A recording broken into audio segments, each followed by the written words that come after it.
I'm Mike Dimas, and this is Pinball Shenanigans. Alright, it's been like a week since I've worked on Demolition Man. I thought the moment I got my rubbers, it was last Tuesday. What is today? Today's Tuesday. So basically a week. I thought that Wednesday that I was going to make some good progress. But I've just been busy doing stuff and things. And yeah, because Tuesday, I tried to make a quick list. Tuesday was Forked River, which is our little, bi-weekly pinball tournament. So that was good times. I think I qualified in the round robin in first place, but then ended up 5th overall. So didn't make the podium. Oh, but look what I got from Corey, who is the operator there, and now an official Stern Army location. I got this cool John Wick launch party poster that I wasn't able to make because I was at, was that Pinburg or Beast in Buffalo? I think that was Beast in Buffalo. So I couldn't make this one, but I get a cool souvenir for that. Then Wednesday I had soccer. Thursday I actually went golfing for the friggin' 4th time in my life.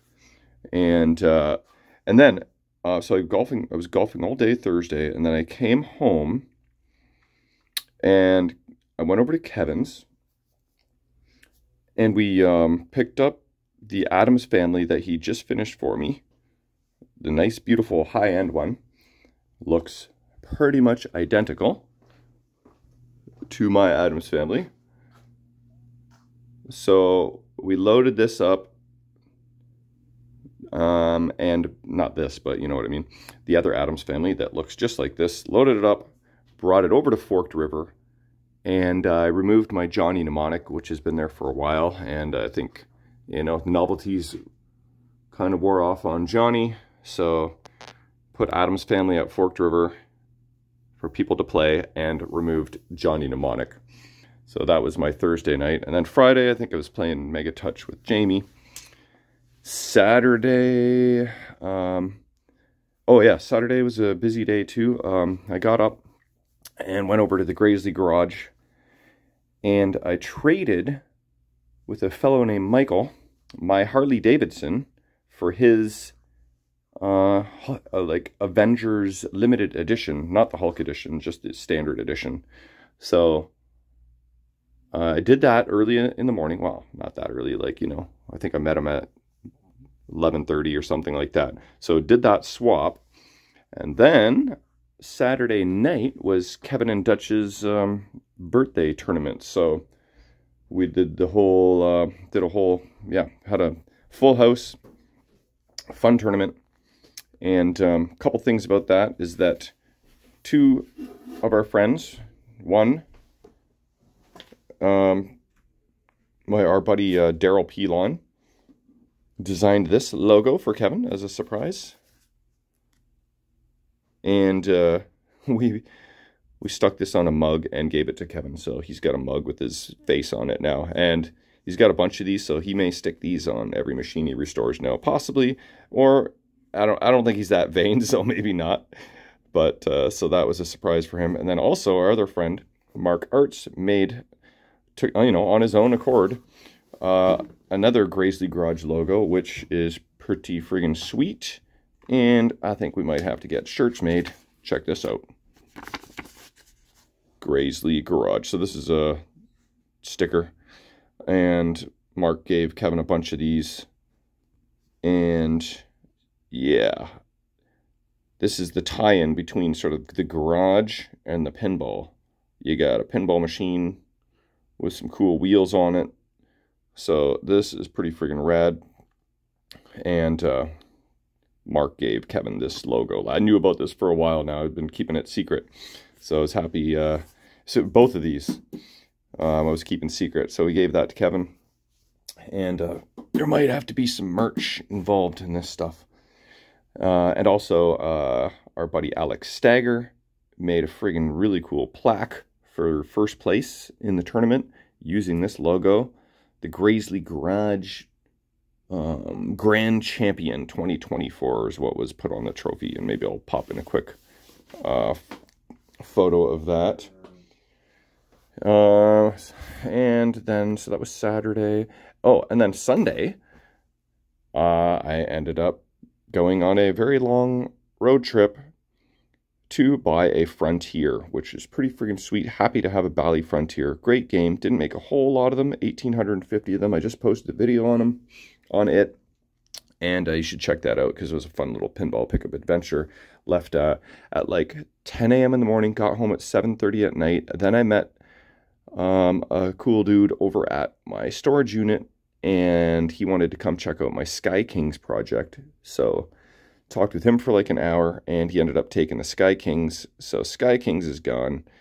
And then, yeah, so then that was Sunday. And Monday, I had to go to Costco with mother and the wife and hang out. So this is now Tuesday. So it's been a week since I got my rubbers. But check this out. Thanks to John Charest, who picked these up for me in the States. I shipped them to the States. He lives very close. He lives like a few kilometers away from the border, so he picked these up for me, brought them to me at Forked River, and there we go. Titan rubber order is in. We got the Titan flyer, the Titan bill. Oh, and also in the interim, Davis still messaged me like about a week ago, maybe a little less, saying that he's going to be in London, and do I want any LEDs? So, how do you like that? LEDs delivered to my door by Mr. Davis Still himself at pinballrom.com. And so that was a nice little bonus. Get to replenish my stash. And for the whites, I did go with the non-fatties, so they fit a little more comfortably. It's okay to have fatties for the inserts, I mean the colored ones, because they are, I don't use these in general illumination where they can be tight-fitting. These are all like inserts and topside Playfield and stuff, so thank you, Dave, for offering that to me and Kevin to stock up on our LEDs with free delivery, so stock that back up. Here's the logo on a piece of paper, and I think that is basically the update. So now, how about we actually do some demolition stuff? So yeah, what I'm gonna first do is, why don't we throw it on just to see how pretty it is. And first things first, I'm going to install all of the rubbers and then decide what color I want to use for the flippers. And we'll see how much progress I can make. Ray's about to come over. He needs some Trifuricon terminals for his Twilight Zone. He's got to repin it. He's getting some reset issues or something like that. So I'll work away a little bit here until he shows up, and then I'll get back to the action. Alright, Ray has come and gone. Lunch has been had. And all of the rubbers have been installed, which were not many. I mean, a few post rubbers here and there, a couple rubber rings. I've got 3 of the lane guides done. I don't think I can do this one just yet because it's got the wire form attached to it. And, I mean, I can detach it, but yeah, maybe actually I will do that. Then I can get the last 2 rubbers done. And it's looking good. Oh, and I've got, right now, blue flipper rubbers. So, we've got to determine what looks best. I think blue looks pretty darn good. Let's try this now. Orange. How does orange look? It's not really orange in the bottom of the playfield in the art, but there is some up here. Alright, how about this? Okay, this is kind of like baby bluish, but it's a little darker, almost has a purplish tinge to it. I think probably not. So we'll see what I come up with. But now I'm going to start reassembling stuff. Starting here, working my way back, and then there, working my way back, and then there, all the way to the fun, intricate nightmare stuff. Yay. Alright, row 1 of parts has been installed. And for now, I went with the orange flipper rubbers because I think they look pretty darn good. So row 1 consisted of these lane guides, the car crash zone in the tunnel, this plastic back here, this side plastic over here, and then this guy here, where in a previous video I filed down this chipped edge, put in a new hole to screw in this post instead of this post, and I didn't need to add a washer or anything. This flipper moves freely, but looks like if you do want to change the flipper rubber, you're going to have to remove at least this and this nut here to lift up the plastic to get at the flipper bat. But this nut was missing when I uninstalled it, and these screws are in, so there's that. 3 lane guides. I didn't do the last one yet. Those are looking good, and that is about it for row number 1. We got, let's see if we can crash some cars. Grab a spare ball here. I mean, you're gonna have to hit this car pretty hard in order for it to hit this car to go all the way up to the very back target there. I mean, I feel like that's darn near impossible. Hey, okay, I lied. Here, I'll hold the camera steadier here and see if I can show this off. That was not quite. I guess I gotta wait for them to settle down first here. Okay. Car crash. I think that made it all the way up. So, there we go. Row 1 complete. Alright, row 2 of parts is installed. So let's put the Playfield back in and take a look, see what is new since the last clip. So we've got slingshot plastics, we've got an eyeball. I should polish up that metal, it looks a little bit crusty. This plastic and this plastic I have secured in this plastic, and then I've got the claw back on and gave that a clean, so it's a little shinier than it used to be. What is the best thing to clean this type of sort of plasticky chrome stuff, I wonder? I didn't want to use rubbing alcohol. I didn't think Windex would be good, but I just used a little bit of water. That's it. Seems to have shined up okay, but I'm sure there's some product that, maybe Novus, possibly. And I guess this plastic is now installed. I've installed whatever missing washers and screws and nuts there were. There was a couple things missing, but everything is all hunky-dory now. I do like the blue LEDs for the claw and the red LEDs for the ramp, and my LED strips for the trusses back there. So things are really, really looking good. I think that's about it. I'm assuming this plastic overlaps this way because it just kind of has a natural looking bend to it, so I forget which way that came off, but I feel like that is correct. So if a ball gets stuck up here and kind of rolls down here, it'll kind of just go doot doot doot doot doot and fall down there. So hey, let's test that theory. Oh, and we got to test the eyeball too. So if the ball happens to get up there somehow, then that'll happen. But I don't know, with the wire forms there, that may never happen. So let's check out our eyeball. Oh, that was kind of weak. And I'm losing my washer here. I need to check on that. That just seems a little bit gummy or something. No. Yeah, that ain't right. There we go.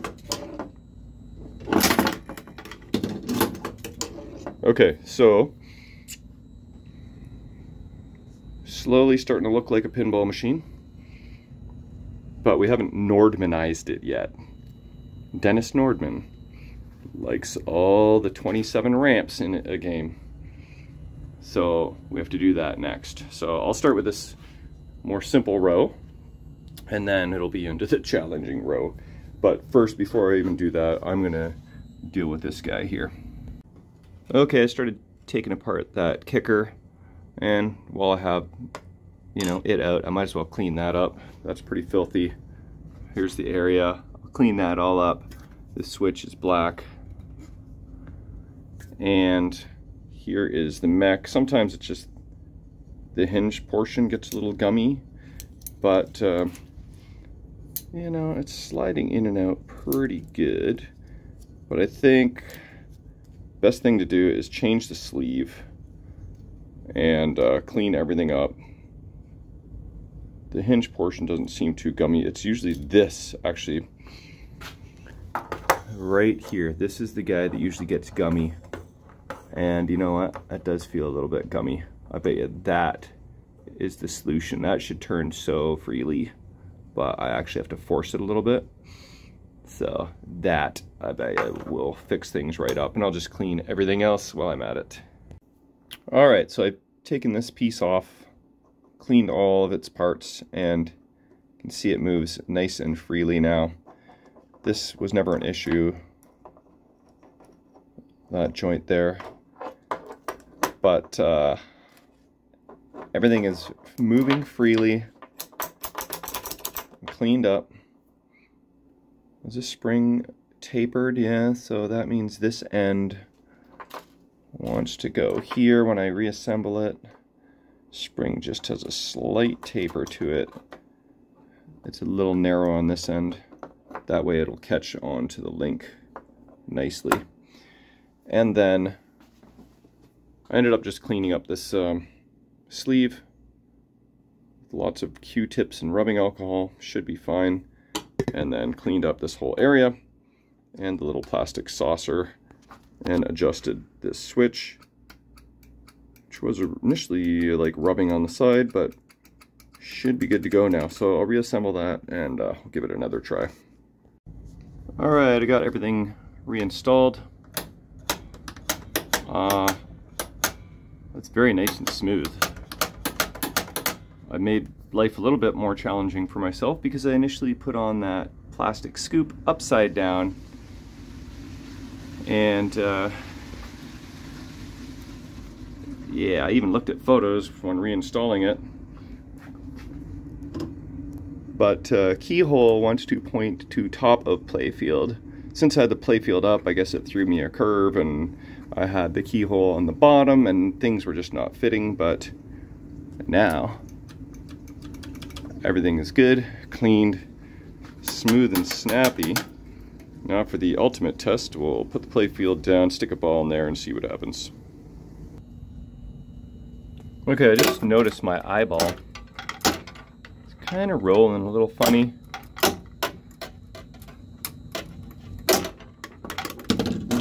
Is that normal? Did the original eye have like fluid in there? I mean, it seems fine and everything, but, well, I would say it does seem a little better.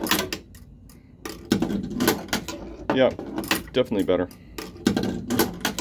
Yeah, felt like it was struggling before. That is popping out a little cleaner. So I'm good with that. I'm just kind of like wondering if I should buy a new eyeball, because wonder if the original one's full of fluid and it just rolls better, because I think it actually got stuck up there at one point. Anyway, fun with eyeballs. I'm gonna move on to the next row now. Okay, so almost done with the next row of parts. I've changed out some random hardware that is not original. I think that kind of looks like a weird brass screw. This is like a old Bally screw that's used in a lot of mechs. Anyway, that does not belong in Demolition Man. Just minor little things like that. Oh, and yes, the eyeball is supposed to be filled with fluid, and mine has obviously leaked out over the years. So I wonder if that left any eyeball juice under the playfield, or you know, like, what is that fluid? And maybe there's evidence of that leakage somewhere. Anyway, I'm just working on the last piece. This is the top shelf stuff here. I'm almost done clearing off this whole table, but I just want to show you a little bit of kind of like ramp before action. You can see how filthy that is, because I just finished cleaning the ramp from the lower shelf, and I didn't really show it before, but that gives you an idea of the filth I'm dealing with. Oh, check this out.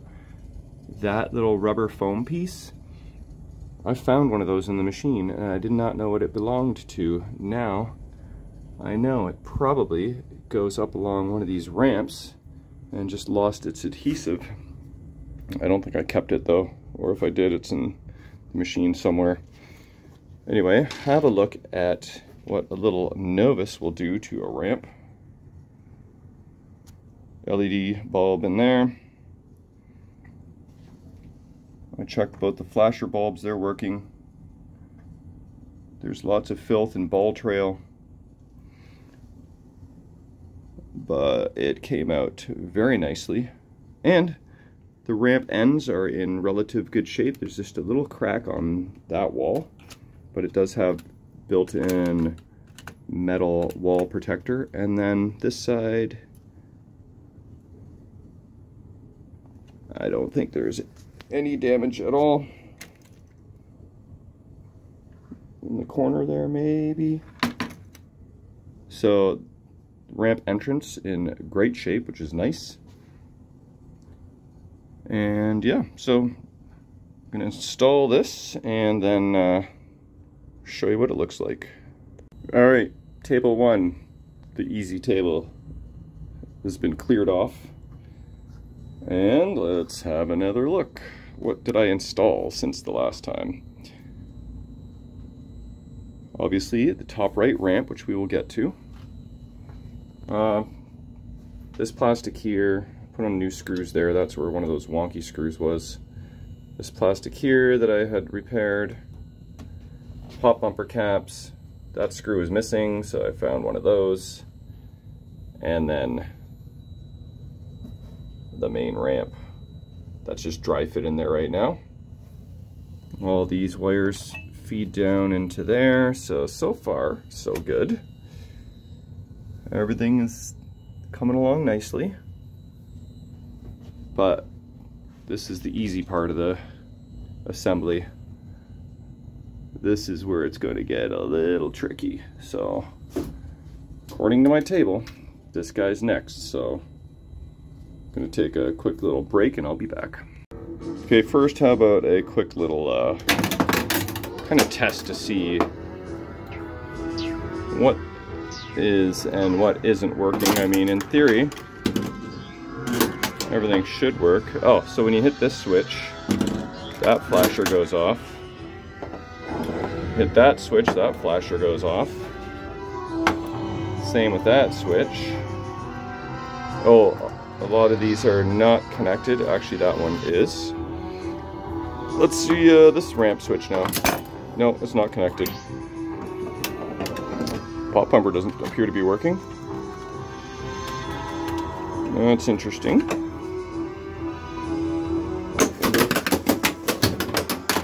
Alright, I know I haven't hit a switch in a moment.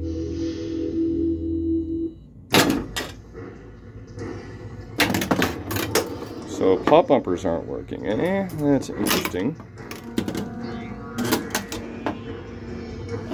Oh, wait, that might have been a bad idea. Oh, no, that actually works right now. All right. Well, let's drop it from here. Let's try a couple flips. Actually, let's hit a switch here before it starts going into ball search. Is that switch even working? It's not making any noise. That one is. This is not. That one is. I swear I tested that before it was working. What about slings? Oh, okay. We have a problem with solenoid voltage. I don't think it's anything under the playfield. Might have blown a fuse. Anyway, that's kind of why I thought I would do a little play test before I assemble everything in its entirety.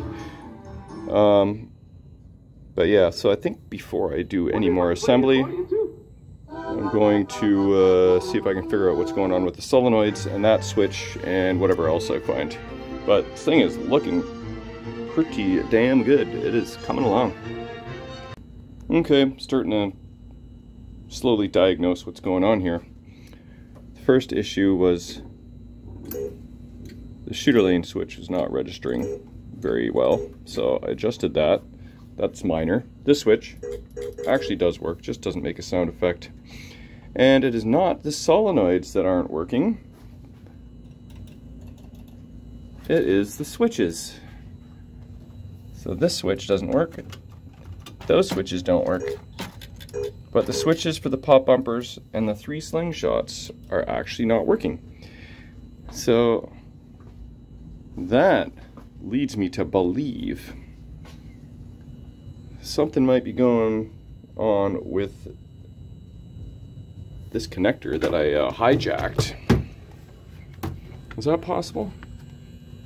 Does it have something to do with this 12-volt connector? Because the switch connectors are over here. So I think the orange ones might be for the coin door. Oh yeah, cabinet switches right there, it says. And these guys are Playfield switches. Still nothing. So, just for S and G's, I'll undo that and see if that does anything. Okay, check this out. I unplugged this and listen. Sounds like a whole bunch of switches, doesn't it? Now, let's do this. And see if our switches work. No. Okay, that's not our solution. Well, that's good, because I didn't think that this would be an issue, but I could always find a different 12-volt source if needed. But it's got to be something to do with the switch connectors then. So I'll investigate and report back. All right, let's have a look at the switch matrix and see what we can figure out. And let's actually put on some goggles so we can see the switch matrix much better. Okay. Left slingshot, right slingshot. Okay, it's definitely a column. And that is J207. Pin 4. So what is U20? Is that like the transistor for it? U20-15. What does that mean? J207 pin 4. And it is green yellow. So is there anything on there that does work? Right freeway. Right ramp exit. Right ramp enter. Well, those are not connected, so I wonder if, because this is not connected and it's all daisy chained together, that this actually needs to be connected in order to make all those switches work. So let me check on right ramp enter, exit, and right freeway. Well, what is right freeway? Would it be this? Ah, yeah, that's not working.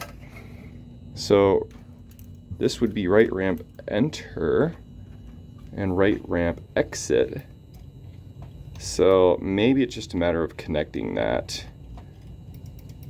Okay, I think that's the solution. I guess there's only one way to find out, so I guess I'll do that. I wasn't really wanting to, you know, I just kind of wanted to dry fit things, but I guess I can throw the connectors together and that shouldn't be a problem. All right, connected the right ramp enter and exit switches. Let's see if they work. Nothing. What about you? Also nothing. And I'm assuming you're still not working. And you, and you, and you, and you. Okay, so now it's official. Everything on that column is dead. So now that leads me to believe, well, it could be connector, although I repinned it. So left sling, left jet bumper, top sling, right bumper, right ramp enter, right ramp exit, and right freeway. So that's making me think that it is something on the CPU. So, oh wait, maybe U20 is like an IC chip. I am going to investigate a little further and report back. Alright, so J207 pin 4. This green-yellow wire. Alright. But have a look at this. Get up to this IC chip labeled U20. Now this is a replacement board that I found in my stash because the original one was poached. Someone has replaced this chip. Those switches were working at one point earlier in the series. They were working, but I'm suspecting either some old corrosion damage, a bad trace, or the chip itself. And the U20-15, I'm assuming that means leg 15. Now if I busted out the old logic probe, I could probably try and figure some stuff out, but I've never really used it yet, and I kind of got an idea of how to, but yeah, I may, not really sure yet. Pushed on that chip, and switch is still not working. So I think therein lies the problem, boys and girls. Yeah, CPU issue, I'm guessing. There's a way to tell definitively. Maybe I'll do that. It's a neat little test, and maybe I'll show that right now. Okay, hopefully you can see this. If not, just kind of bear with me. So I've got the switch connectors removed from the MPU, so none of the Playfield switches will work. So I'm going to hijack the switches on the MPU and trick it into thinking that the switches are closed by using a jumper wire. Basically, you got a wire coming out of the MPU, it goes to a switch somewhere over there, and then it goes back into the MPU. And when you close it, it makes continuity and says, hey, switch is closed, and it works. So I'm just going to trick the CPU and try and close all the switches one at a time. So you got, you know, 8 rows of switches, and you got 8 columns of switches. So you basically just connect each one at a time in systematic order, and then see if one of them doesn't work, or in my case, 8 of them. So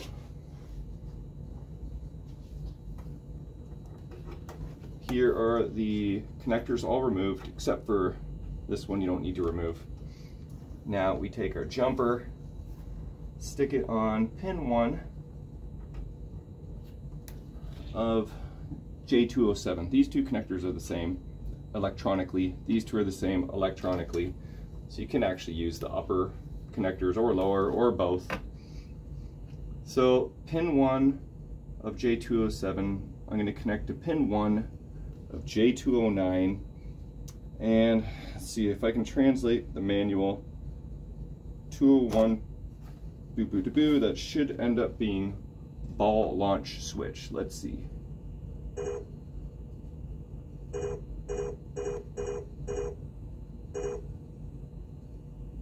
Well, there's our first potential issue, is that it's only supposed to register one switch at a time.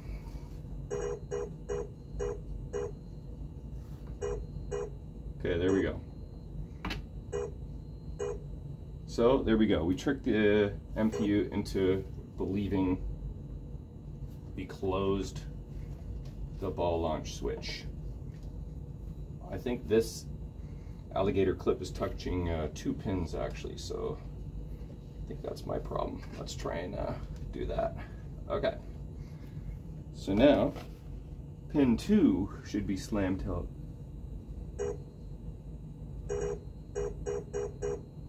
Is that right? No, left handle button. Sorry, I'm going.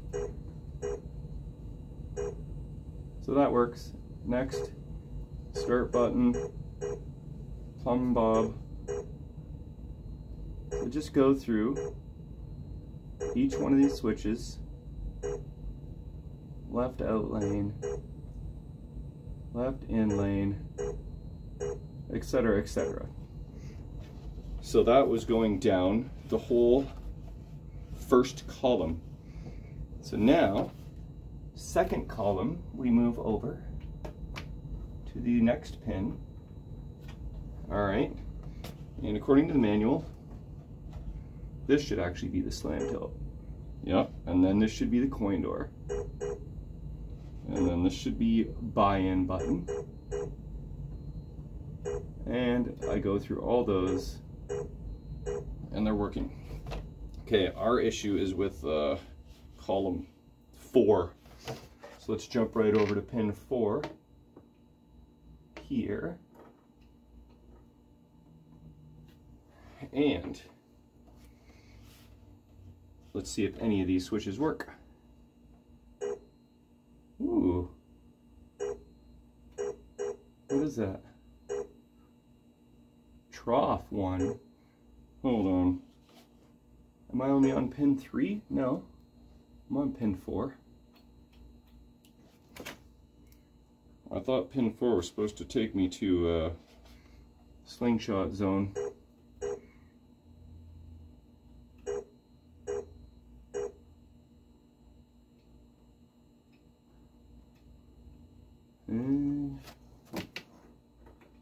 Anyway, I just wanted to.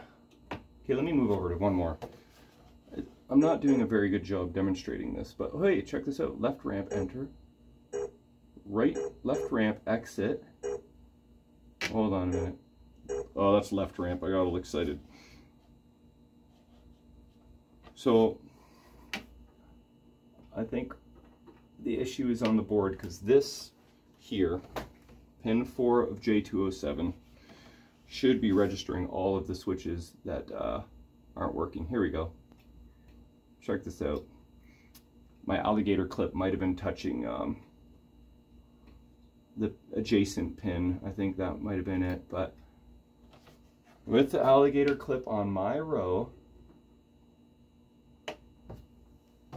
my column I should say, what is that? Trough 1, see it. Why is that doing that? Am I touching the adjacent pin? If I hold the alligator, yeah, you can't really see anything there, but look at that. I got nothing.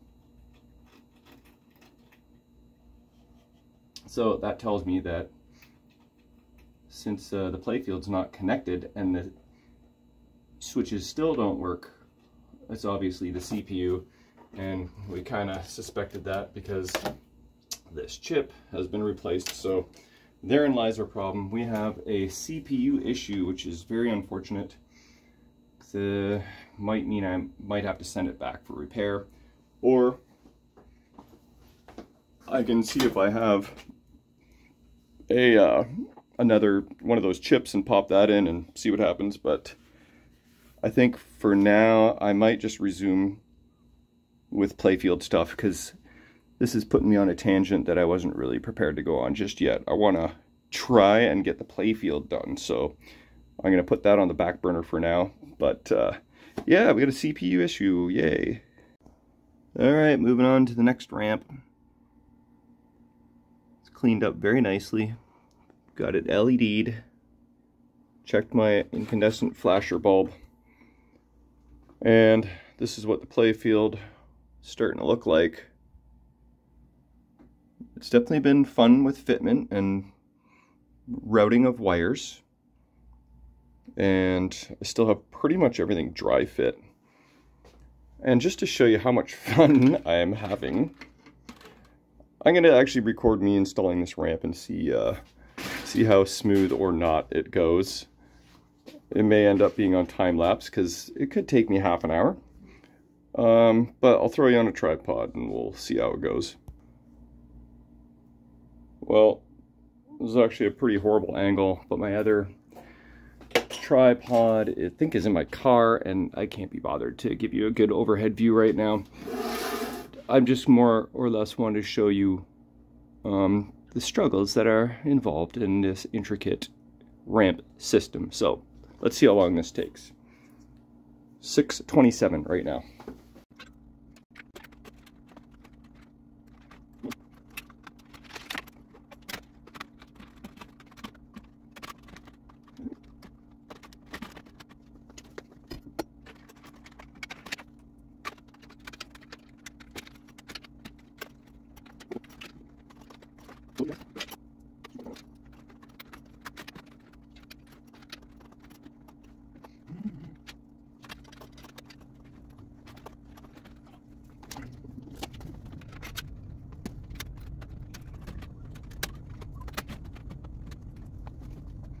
No, 6:31, so that actually wasn't so bad. It's just a matter of feeding all the wires where they need to go. That's why I didn't tighten this ramp yet, because I remembered that these wires got to tuck in behind there. And then these guys tuck in over here. Guess that's why there's the little cutout in that plastic. So, you know, in theory, I could utilize the cutout. But, I don't know. I kind of like putting it right in behind like that. That seems better. Okay, so what do we got left? Holy crap, still like 10 wire forms. I'm kind of scared to tighten everything down because I feel like I might have to loosen it all up again. Including this. This is prematurely tightened down because, let's show you. If you've been watching this series, you'll remember this post here and this post here, I need to screw a wire form into. So at the very least, I'm gonna have to remove this screw and this guy to get into there. So I think I'm just gonna gamble right now and install all the ramp flaps and screws and nuts like here and here, this guy here and here, ramp flaps there and here. I think it might be safe to do that. What is next? Oh, I think it is this piece that goes, yeah, so that's gonna go in like that. So that'll be the next piece. So I gotta clean that up first, but yeah, all right. I think I'm gonna tighten stuff down and should be okay. So that's kind of exciting to actually start getting everything snug. That means I'm getting pretty close. It's official. Playfield is assembled. It looks like there's some extra hardware here, but I did go into my bin and take out some new screws and stuff, so this may or may not be extra stuff. Actually, there are 2 executive decisions I had to make. Oh, here's that other foam that I was talking about. That probably goes on a ramp somewhere, but I think it'll be fine without it. I'll try and remember to talk about these 2 executive decisions as I show you the playfield in its entirety. Check that out. That is looking awesome. So pan up the side here. I tried to make sure I got every nut and bolt tightened. There's always a chance I might have forgotten something. So if you see anything, let me know. Executive decision number 1. This wire form ramp here just did not fit comfortably at all. This is where it wants to, go to be kind of centered in this area. There's a little bit of play here. But here's the thing. I couldn't secure it to that little bracket down there. Can you see that? Let me try and show you what I'm talking about here. There, you can see the loop of the wire form, and you can see to the left of that is where it's actually supposed to get screwed down. And I had that screwed in, and when that was screwed in, this just wouldn't fit. It was like down too far, and it was like on top of the switch bracket and whatnot. So I just had to make the decision to not actually secure this wire form here in order to make this thing comfortable. Otherwise, it was just really forcing this plastic ramp all wonky, and it was just not comfortable. Just, I think over the years, things kind of bend and settle and adjust and expand and shrink and, whatever, heat of the game, of the incandescent bulbs, just things don't fit exactly maybe the way they did day 1. And for whatever reason, this is not fitting comfortably if I try and screw that in. So I left that out. The other executive decision, and I tried to put a screw in here again, but it just wasn't comfortable. Right here, where the plastic ramp ties into the elevator mech, there was a screw there, but I mean, the hole just doesn't line up anymore. I could, Dremel. I guess in theory I could Dremel out that plastic ramp a little bit to line it up to the hole, but it just feels like it breathes now and is way more comfortable, so I didn't put any hardware there. Other than that, I think I've got every screw and nut and post and bolt where it needs to go. I do have, like I said, some extra hardware over there that, since I put in new stuff, like that's new, and that's new. There's 3 screws basically. Actually, that screw, one of these 2 screws was missing entirely, so that will account for 2 screws in the pile over there. And, maybe I could have put a washer here or something. I still could, but that's all very minor stuff. Bottom line is that I think I am done assembling the playfield. I still gotta tighten this up, or reattach that, I should say, the diverter, and connect all of the connectors underneath. And what I like to do sometimes is sort of just refer to my photos after the fact, and just like kind of glance and see if I have any aha moments, like, oh, right, there's supposed to be this there or something.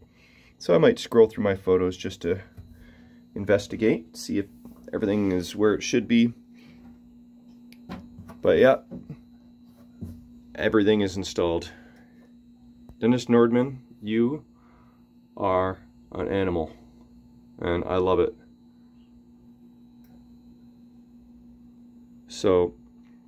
Next thing I've got to do is connect everything underneath the playfield. So all the connectors and the diverter.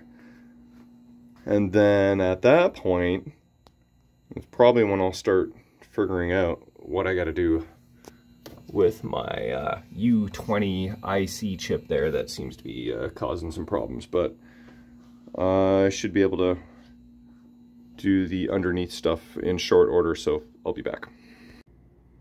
Alright, so I think I got every connector connected with my color and letter coded connectors. And then the final piece of the puzzle, this set screw right there for the diverter, which, where are you, diverter? I'm trying to feel it from the top side. Here we go. That's the final piece right there. So let's put the playfield down and have one more glance at the finished product. Alright, I got the main sound effects running in the background for effect in sound test, but that means we don't get any playfield lights. But this is our pretty much final walkthrough. I guess I got art blades still to come, and I've got fine tuning and dialing in to happen.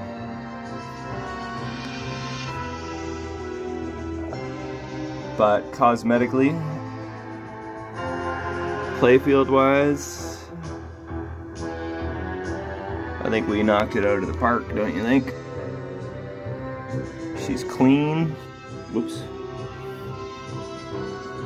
She's lit up beautifully. Very little wear and tear on this machine.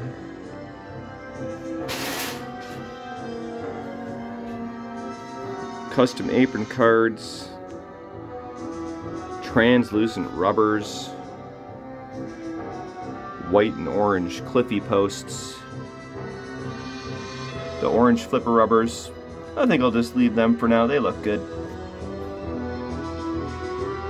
And our lit up trusses at the back of the machine.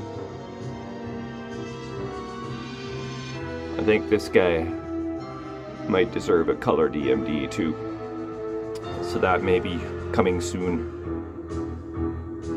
So it's not the end of the series because I gotta fix that CPU, install the art blades, do all the dialing, and I haven't even tested the flipper rebuilds yet. But it's definitely a good point to end off for tonight. Beautiful. Good job, Nordman. I am very happy with your design and the overall look. So, might have to put you right next to Whitewater. Wonder if I can play the accordion too.